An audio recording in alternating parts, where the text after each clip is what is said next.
Daniel chapter 11. Daniel chapter 11. Imagine how great your life would be if you knew the future. Imagine.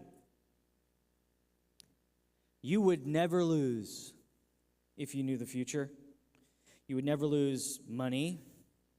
You'd never lose at work. You'd never lose wars or battles. You'd never miss. Never miss opportunities, connections, priorities. You would never miss if you knew the future. If you knew the future, you could possibly never fail. Imagine what that would look like. Never fail in your marriage, never fail in your parenting, never fail to prepare, never fail to be ready. You wouldn't have no need for anxiety or depression because you knew the future, and how to navigate yourself through it would just be part of everyday life because you knew the future. Well, according to Isaiah 41, God is the one who knows the future, and by His grace and because of His great love for us, He has revealed the most important, pivotal, and life-changing parts of our future in the Word of God. Isaiah 41 calls all the false gods into court, into a courtroom before all the nations, and God says, present your case, bring your strongest arguments, prove to me that you are truly God. To all these false idols, to all the false gods of the nations. And the simple question that God presents is this: do the gods know the future? Do the gods know the future? Can the gods tell you what's coming? Can they explain the former things and their outcome? Can they announce what's coming next? Can they prepare their followers for the future without error, securing their prosperity, securing their blessings? And God says, if you can't declare the end from the beginning, then you are not God. Isaiah 46, the Lord explains that I am God and there is no other, is what He says. And what makes Him unlike every other false god is that He can declare the end from the beginning, and He accomplishes everything He wants to accomplish in between. In other words, God doesn't just know the future, He controls it. He controls every aspect of it. One of the many blessings of being followers of the true God is that we receive all the most important parts of our future in His Word. He's told us what's going to happen and how it's going to happen. He lovingly and graciously tells us our future, not to scare us, but to steady us, to prepare us. And Daniel chapter 11 is one of the clearest examples in all of Scripture of God's ability to do such a thing, to declare the end from the beginning and everything in between. And so in Daniel chapter 11, we get this wonderful portrayal of the ability of God to not only know the future, but to determine it. And that's what we have before us in this text today. We are in the latter half of our exposition, chapter by chapter, verse by verse, through the book of Daniel. And last week in Daniel chapter 10, we saw an angel show up in the presence of Daniel and kind of reveal behind the curtain about what's really going on. And that angel delivers a message, a vision of Daniel's future, and that future is what we see described in our text for this morning in Daniel chapter 11. And then the follow-up is in Daniel chapter 12, which we'll see next week. And I have to be honest this morning, there's a lot of history because what was Daniel's future is our past. And so much of the prophecy, of this amazingly detailed prophecy that is contained in Daniel chapter 11 is what we know as well-known, agreed-upon human history. And there's so much going on here.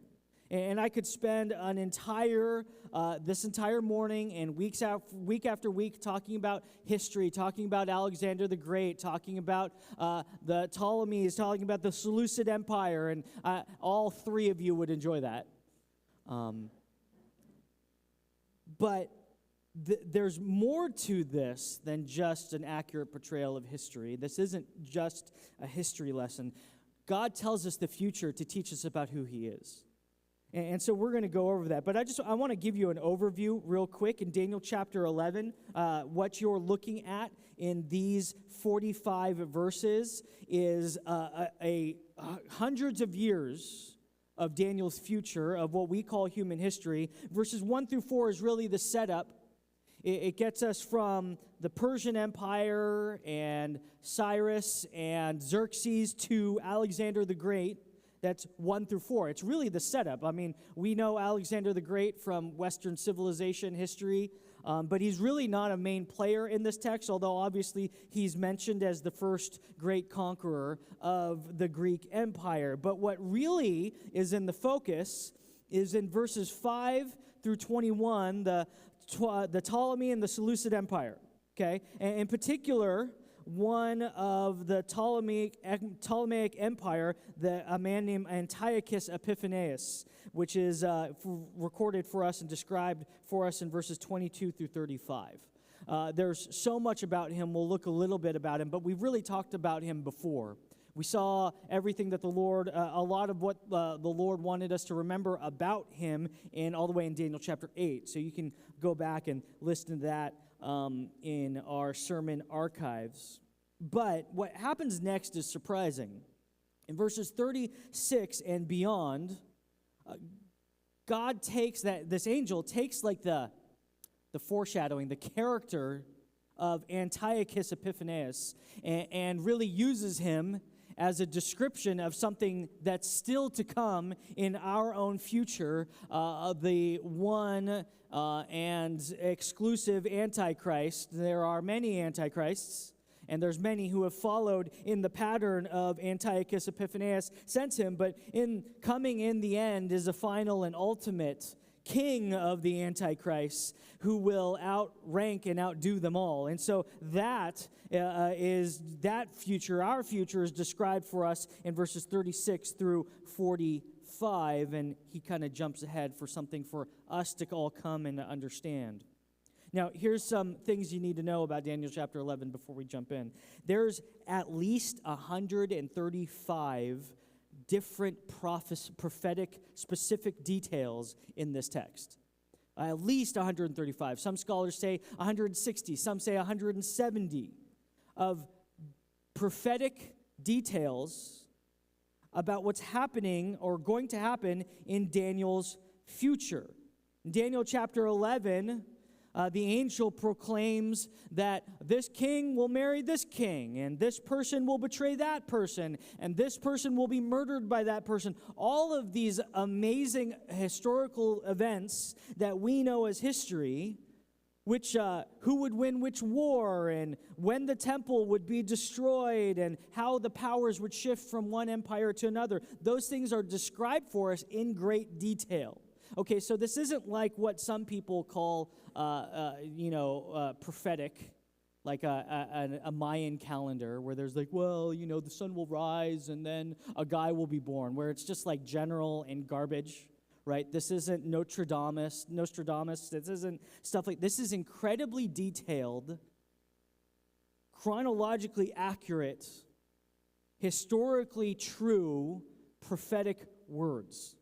These words are so accurate that skeptics have no choice but to cast them to the wayside. Oh, skeptics will say, this prophecy is so accurate, and because there is no God, and because God doesn't tell us what's in the future, this must have been written after the events. This must have been written during Antiochus Epiphanes, and then someone just wrote it and wrote Daniel's name on it and threw it out there to encourage Israel during the reign of Antiochus Epiphanes. And that's certainly the predominant skeptic viewpoint of this text, because there's nothing else that they can do with it.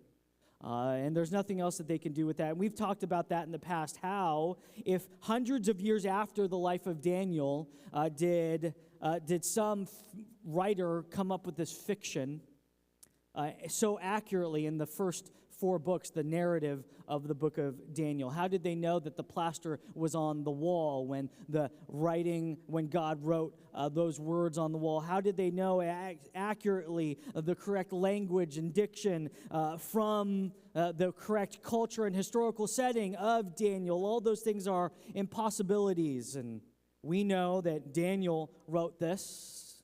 The language is accurate. The time period is accurate. The details are of the historical narrative are striking.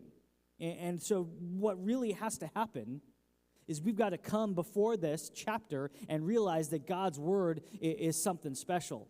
Like, God is going out of his way to provide detail after detail in order to prove that he knows the future.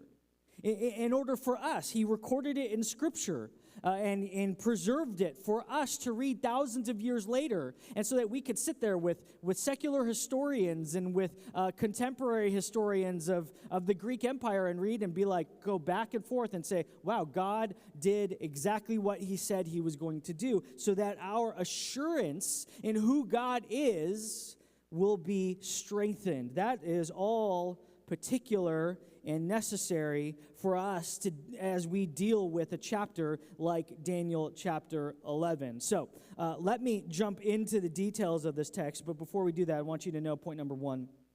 Point number one in your outline is this: God sovereignly directs kings and kingdoms to fulfill his promises to his people. God sovereignly directs kings and kingdoms to fulfill his promises to his people. Look at verse 1. And as for me, in the first year of Darius the Mede, I stood up to confirm and strengthen him. And now I will show you the truth. Behold, 3 more kings shall arise in Persia, and a 4th shall be far richer than all of them. And when he has become strong through his riches, he shall stir up all kingdoms. He shall stir up all against the kingdom of Greece. Then a mighty king shall arise, who shall rule with great dominion and do as he wills. And as soon as he has arisen, his kingdom shall be broken and divided towards the 4 winds of heaven, but not to his posterity, nor according to the authority with which he ruled, for his kingdom shall be plucked up and go to others besides these. Now look, these first 4 verses, they're really just the historical setup. Daniel is sitting now not in the Babylonian Empire, that has fallen, and he is now in the Persian Empire, and this is the historical setup. Persian kings like Cyrus and Xerxes are being described in this text, these follow-up kings. Cyrus has already permitted Israel to return to the promised land. Those events have happened, and in this, the angel quickly runs over years and years of Persian Empire details, giving to us a fact that we know from history. Xerxes was described as supremely and exorbitantly rich. He was the last of those Persian kings who would be conquered. He would stir up trouble against the Greeks. We know of this. There's movies made about this. Thermopylae and all of those kinds of events in world history. And then arises the Greek Alexander the Great, who just does as he pleases. And as great of a character as Alexander the Great is in Western civilization, as insignificant as he is not significant in this text. He's talked about and then moved on. Oh, yes, Alexander the Great founded the Greek Empire, and then it passed as quickly as it came, not to his children, because Alexander the Great's children had been killed, but to his 4 generals, and his 4 generals split up the Greek Empire. Alexander's conquered territories, and those are the 4 winds described in this text. They were lesser kings to smaller kingdoms. They didn't rule like the first, like Alexander the Great. And they would often come to blows with one another. They would fight with one another, and that whole event, all those events of all those wars of those four generals of the Greek Empire, is described all throughout human history. But they're really the focus of this text. In verses 5 through 35, you have the two of those generals and their posterity, their children, these two empires, the Ptolemies and the Seleucids, okay? They are at war with one another. Those are two of the four generals. The king of the south is in Egypt. He is referred to as the Ptolemies. The Ptolemy was a general of Alexander the Great, and there's a series of kings, about 6 or 7 of them, described in the text verses 5 through 35. They reigned in Egypt. And they're described in great detail, the politics, the culture, the maneuvers of the royalty. Then there's the Seleucid Empire, the king of the north. That is Syria. The Seleucids were reigning there, and a series of kings were reigning. They are described in detail in the passage, and they went to war with one another often. And the reason these two kingdoms are in view, and not Alexander the Great, is because the Ptolemies in Egypt and the Seleucids in Syria would go to war. Whenever they would go to war, Israel would be stuck in the middle. If you flip to the back of your Bible and the maps there, you'll see that in between Syria and Egypt, even what is known today as modern-day Iraq and Iran and Egypt, those areas in between those two is Israel. In between those two is Jerusalem. And so if you had to picture it, the Ptolemaic Empire and the Seleucids would be like the hammer, and the Ptolemaic Empire would be like the anvil, and Israel would get stuck in between, and that was not a good place for the people of Israel. Very consequential for them and their existence. They're caught in the middle. So this text from verse 5 and on is from the perspective of the land of Israel.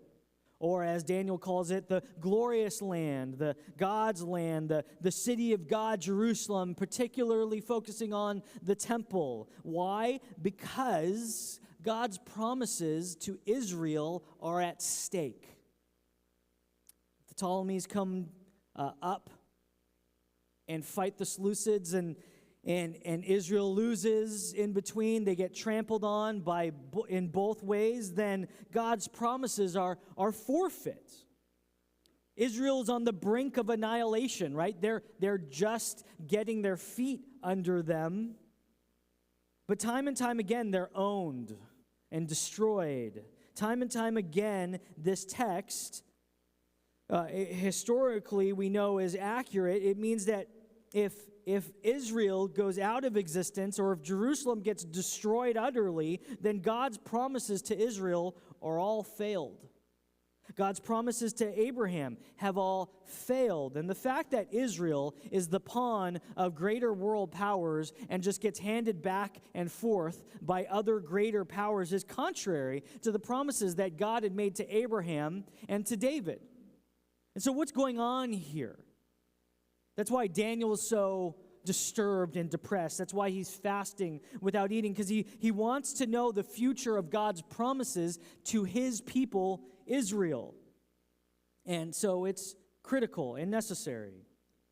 And this is part of the significance of this text. And in our family worship with our kids this last week, we've been going over the covenants. And so we went and talked about the Noahic covenant, the God making agreements with man, and his covenant contract promises, his faithfulness to fulfill those promises, to never flood the earth again, or to give Abraham a blessing, descendants that would outnumber the stars in the sky, that everyone who blessed him would be blessed, and those who cursed him would be cursed, and that he would bless the entire world. All these promises, Davidic covenant, Mosaic covenant, these things are significant in the redemption plan of God. And the fact that God is faithful to his promises, like the Abrahamic covenant, it changes everything.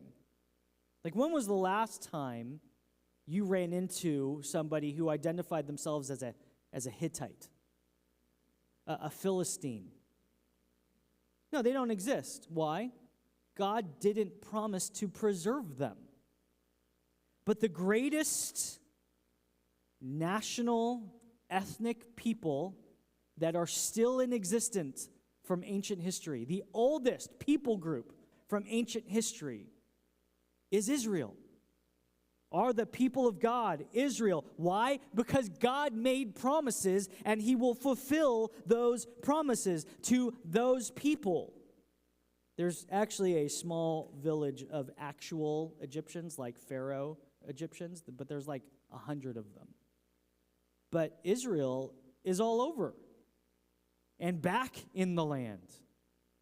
These things are a fulfillment of God's promises. I was reading a history,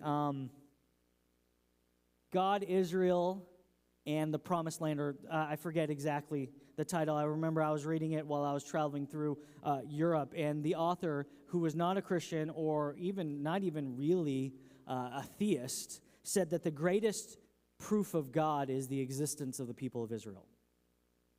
And this text would agree. The fact that they survived this is nothing but objective proof of the existence of God. The fact that they survive what happens and what's prophesied about in Daniel chapter 11 just proves God is faithful to his promises. So, let me jump back into the vision. Look at verse 5. Okay, look at verse 5. The king of the south shall be strong, but one of his princes, the king of the south is the Ptolemaic Empire. One of his princes, that's another king that comes up after him, shall be stronger than he, and shall rule, and his authority shall be great authority. After some years they shall make an alliance, and the daughter of the king of the south shall come to the king of the north to make an agreement, and she shall not retain the strength of her arm, and he and his arm shall not endure, but she shall be given up, and her attendants, he who fathered her, and he who supported her in those times. Look at the details of that text. While there's not names, and sometimes there is, Isaiah names Cyrus, and Isaiah names others, but there's no names, but the history is just clear in how these things come to pass. Go on in verse 7. We'll talk about that in a moment, but go on in verse 7. And from a branch from her roots one shall arise in his place. He shall come against the army and enter the fortress of the king of the north, and he shall deal with them and shall prevail. He shall also carry off to Egypt their gods with their metal images and their precious vessels of silver and gold, and for some years he shall refrain from attacking the king of the north. Then the latter shall come into the realm of the king of the south, but shall return to his own land. Now, this goes back and forth over and over again all the way through until the end of verse 35. Okay, the king of the north fights the king of the south. The king of the south fights the king of the north. They march against one another. Israel gets trampled on every time in between. The next time, the king of the south heads towards the land of Israel to attack the king of the south. He loses, and because he's so angry, he attacks Israel on his way back from being beaten. It's just unsuccessful attack after another, and Israel is the one that's choked in the middle. And let me stop here for a second and just acknowledge and just walk over some of the amazing details and how they're accomplished in history, in like objective history. How for hundreds of years into Daniel's future, this thing was so particular and accurate. In verse 5, The angel says that the king of the south shall be strong. This is Ptolemy the First, firmly established rule over Egypt in 305 B.C. The verse says, one of his princes shall be stronger than he. This is fulfilled when Seleucid the first gained control of Syria and Mesopotamia. He's described as ruling with an authority, and that his authority shall be great. This is the Seleucid Empire in this time period of 312 B.C. They shall join themselves together, according to verse 6. This was fulfilled when the Bernice married Antiochus II to form a political alliance between the north and the south, the Ptolemaic Empire and the Seleucid Empire. Verse 6, she shall not retain the strength of her arm. This is fulfilled when Antiochus abandoned Bernice for his former wife. Verse 6, he and she who supported her shall not stand. This is fulfilled in her murder and the murder of her supporters. She shall be given up. That was an assassination attempt. Her and her child, her child was killed. Her infant son was killed. He who supported her. There was a royal purge that followed the assassination of Bernice. A branch from her roots, according to verse 7, shall arise in his place. This is fulfilled when Ptolemy III, her brother, took the throne in 246 BC. He shall come against the army and enter the fortress of the king of the north. Ptolemy III, fulfilled this when he invaded Seleucid territory. Verse 7, he shall deal with them and shall prevail. This is fulfilled in Egypt's decisive victories over the north and their taking over of the north. Verse 8, he shall carry off to Egypt their gods, their metal images, their precious vessels, their silver and their gold. This is fulfilled in the removal of the Syrian idols and treasures by Ptolemy III back to Egypt. Verse 8, for some years he shall refrain from attacking the king of the north. After that event, there was a period of unsubstantiated, uncomparable peace and stability in between the south and the north. And then verse 9, the king of the north shall come into the realm of the king of the south, but shall return to his own land. This is fulfilled when Seleucid II attempted invasion but withdrew to defeat 240 BC, intertestamental period, after the close of the Old Testament and before the coming of Jesus and the opening of the New Testament. Okay, I could do this all day. I won't. You're welcome. I'm reading it myself because there's so many details. You just can't hold this stuff in your mind. If you love history, enjoy jumping in on these things.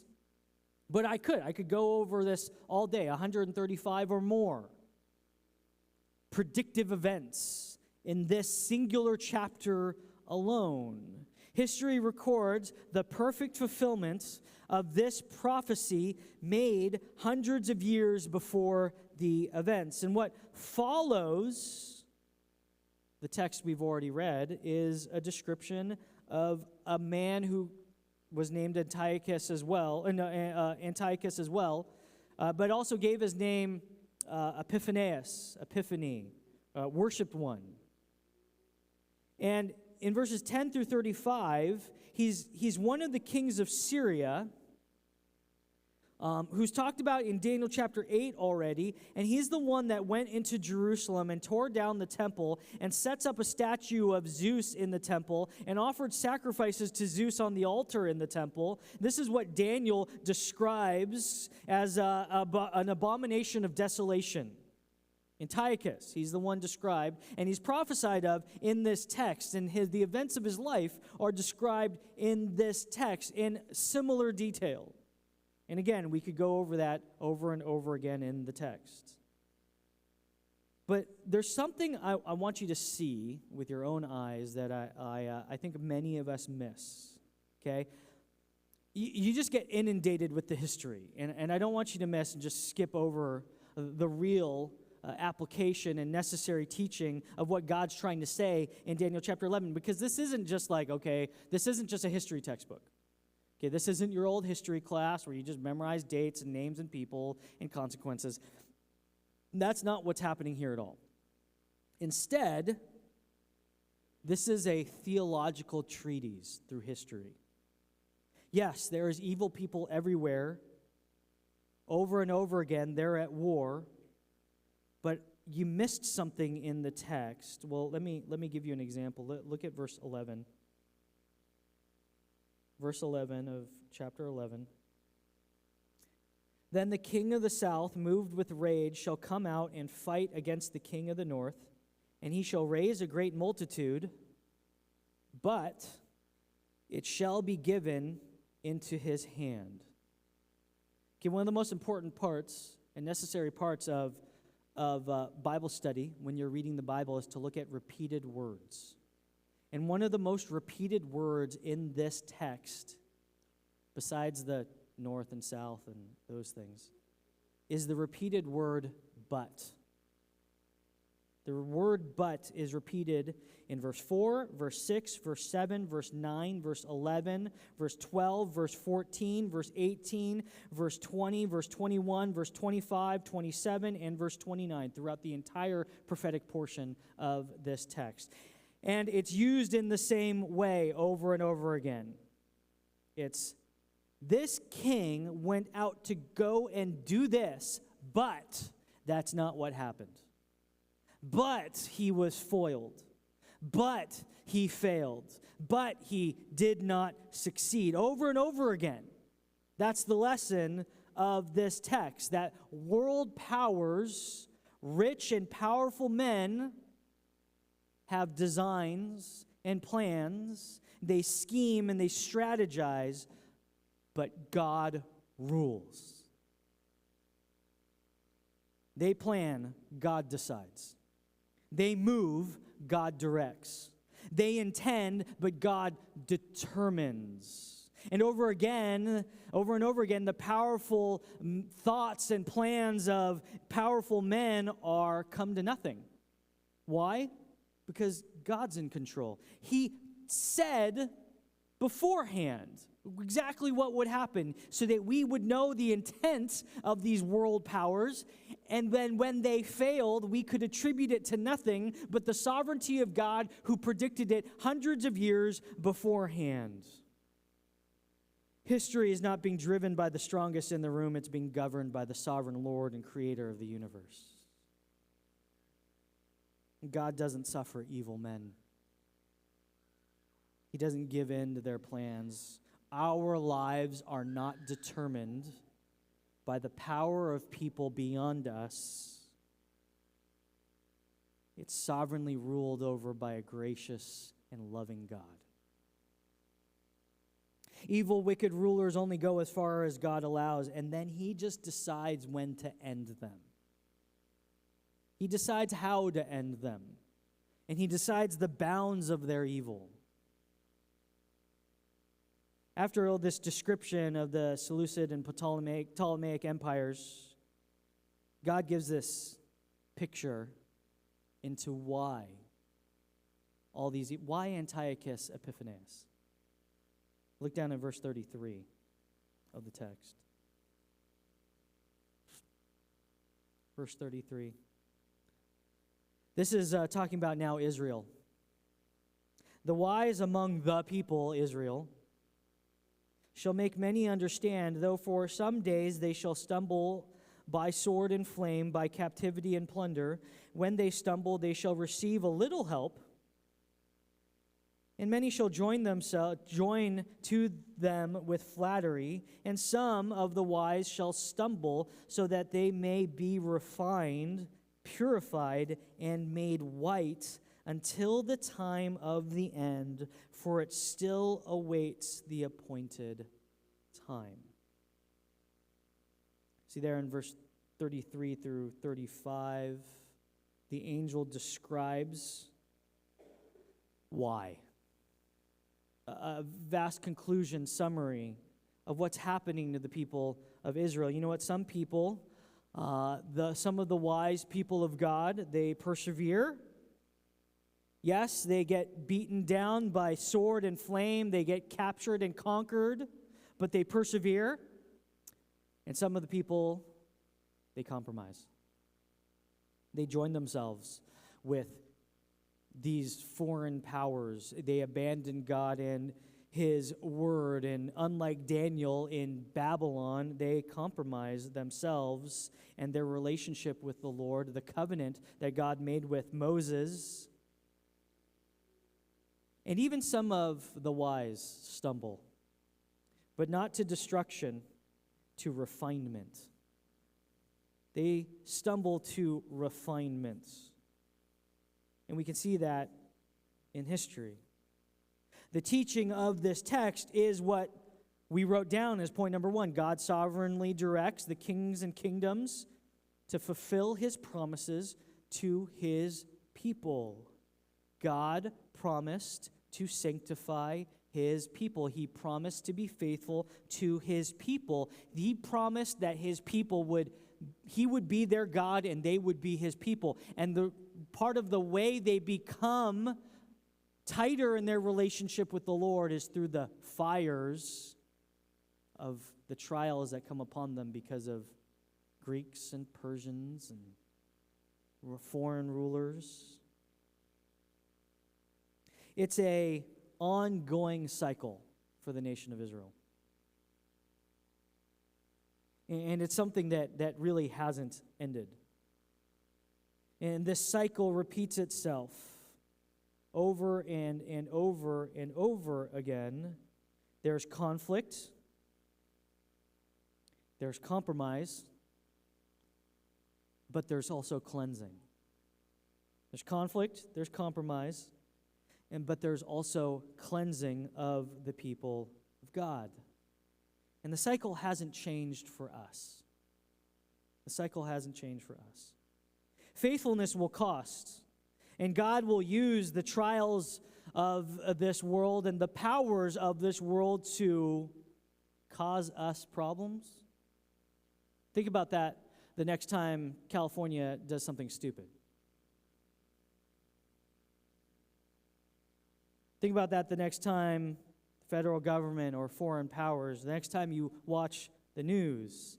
The Lord uses these things to refine the people of God. It's not just a trial that's happening to you for just some purpose. No, this is actually how God is fulfilling His promises. Is by moving world powers like pieces on a chessboard. Point number 2 is this. Trials and persecutions are used by God to fulfill His promises to you. Trials and persecutions are used by God to fulfill His promises to you. Imagine being Daniel, listening to this angel in Daniel chapter 11, of world events, some of which he would know nothing of. Greeks kind of existed, but they were this like village town in the time of Daniel during the Persian Empire. And he's just heard, the people of God have been released to Jerusalem, and they're perhaps even right now working on rebuilding the temple. And what does Daniel hear in Daniel chapter 11? More trials ahead. This isn't it. You don't experience nirvana in this life. In this life, you will have trials. But consider it joy, my brethren, when you encounter trials of various kinds, knowing that the testing of your faith produces endurance, and let endurance have its perfect, right? That's exactly what James says in the New Testament. The cycle hasn't changed. It's not different for us. And so Daniel, when he hears in Daniel chapter 11, he's like, okay, we suffered under the Babylonians. We got some measure of freedom under the Persians, but we're going to suffer under the Greeks, under the Ptolemies, under the Seleucid Empire. We're going to suffer even more under Antiochus Epiphanes. And then after the end of what seems to be a conclusion in verse 33, until the time of the end, for it still awaits an appointed time, then the angel continues to describe one who sounds like Antiochus Epiphanes, but goes on to do even more and worse in a way that Antiochus Epiphanes only wished he could.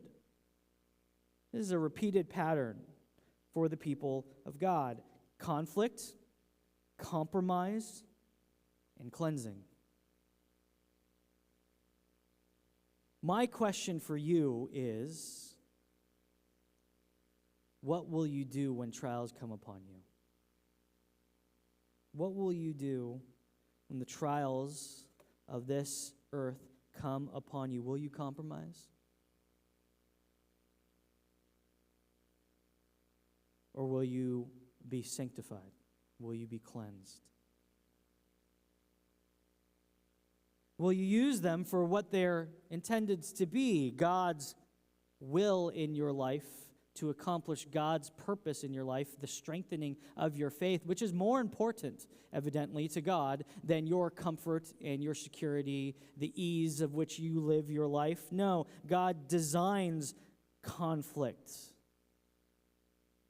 to fulfill his promises to us, to prove his faithfulness to us. And you can see that this is a repeated cycle for us as the people of God. You weren't alive under Antiochus Epiphanes, but, man, you've got an Antiochus in your life. You haven't been conquered by a foreign ruler, but you've been relationally destroyed by someone who's betrayed you. The cycle continues. And in ways that are way beyond anything that we could ever affect. Think of how silly Daniel would have felt, even as the second most powerful person of the Babylonian Empire, to do anything against Alexander the Great, against these empires that will exist long after he's gone and dead. Can't do anything. But God is at work.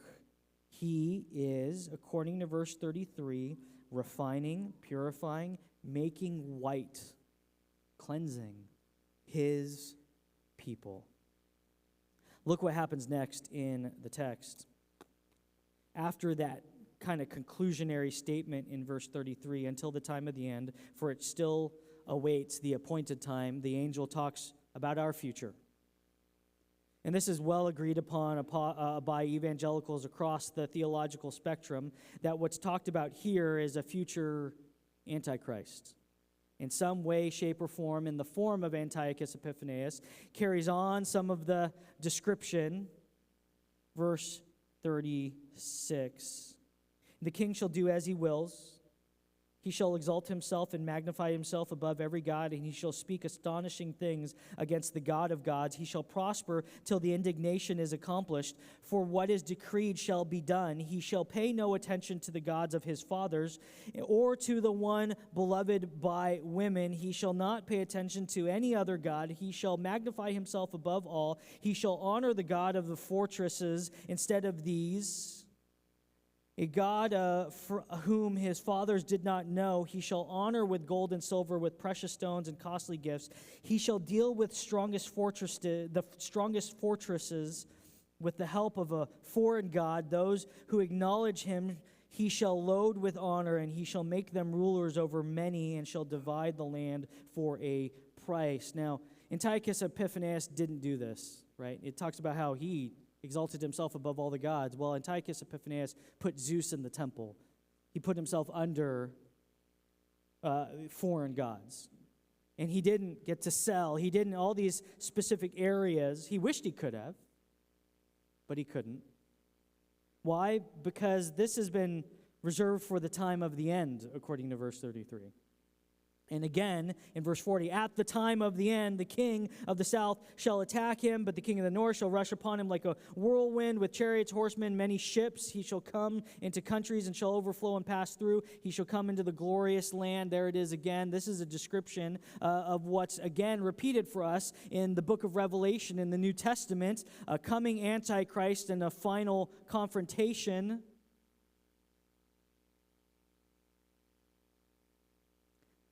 And we know this because not only did Antiochus Epiphanes not accomplish these things, but the opening verses of this prophetic section, the angel talks about how he's going to talk about the things from now until the end.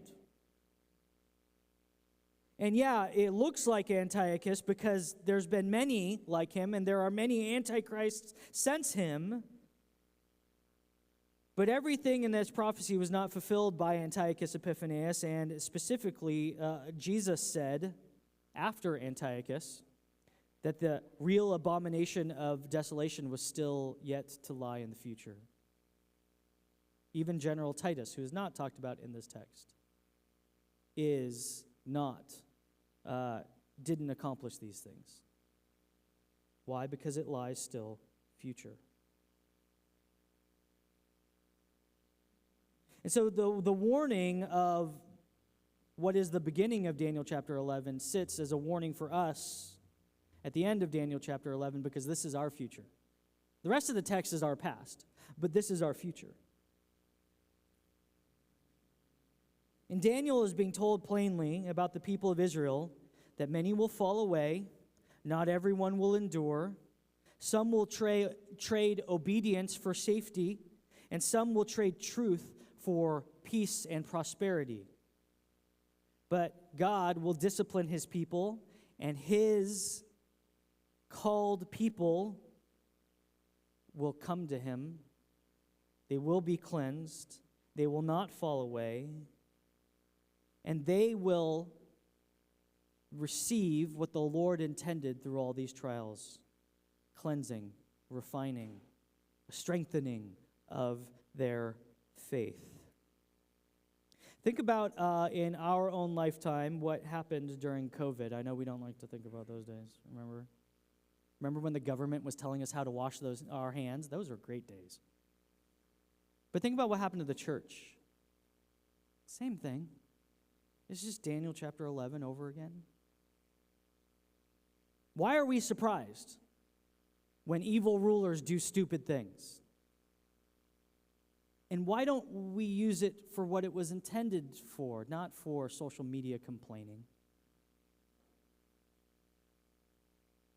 but to be purified, to have our faith strengthened? Persecution is not chaos, it's God's refining furnace. And whatever you're experiencing now that you could throw into the category of various trials, according to James, is intended and designed for the betterment of your faith. Pressure exposes shallow faith. Persecution strengthens real faith. Trials purify the remnant of God. What feels like God losing control is actually God doing his best work. So, brothers and sisters, the fire is not intended to burn you up. It's meant to burn things out of you, things that are hurting and destroying you, things that are dishonoring to the Lord and destructive to your life. And that's the point of this text. I think it's summarized well. There's a British journalist who was a socialist but turned Christian. And he described exactly what Daniel was talking about in Daniel chapter 11 with these words, and we'll conclude with this. Listen to this. It's a pretty long quotation, but I think it can help us understand our current political climate, the climate of our country, whatever's going on in Iran, Epstein files, all of that gets put into Daniel chapter 11. Listen to this. Let us then rejoice that we see around us at every hand the decay of institutions and instruments of power. Let us rejoice that we see intimations of empires falling to pieces, money in total disarray, dictators and parliaments alike abused by confusion and conflicts which encompass them. For it is precisely when every earthly hope has been explored and found wanting, when every possibility of help from earthly resources has been sought and not forthcoming, when every recourse this world offers, moral as well as material, has been found ineffective, when in the shivering cold of the last stick of wood has been thrown on the fire, and in the gathering darkness every glimmer of light has finally flickered out, then Christ's hand reaches out firm and secure, that Christ's words bring inexpressible comfort, and then his light shines brightest, abolishing the darkness forever. Amen? That's exactly what God is doing all the time. And you need not fret. You need not worry. You need only to cling to Christ, for he is sovereign and faithful to his promises. Can I pray for you?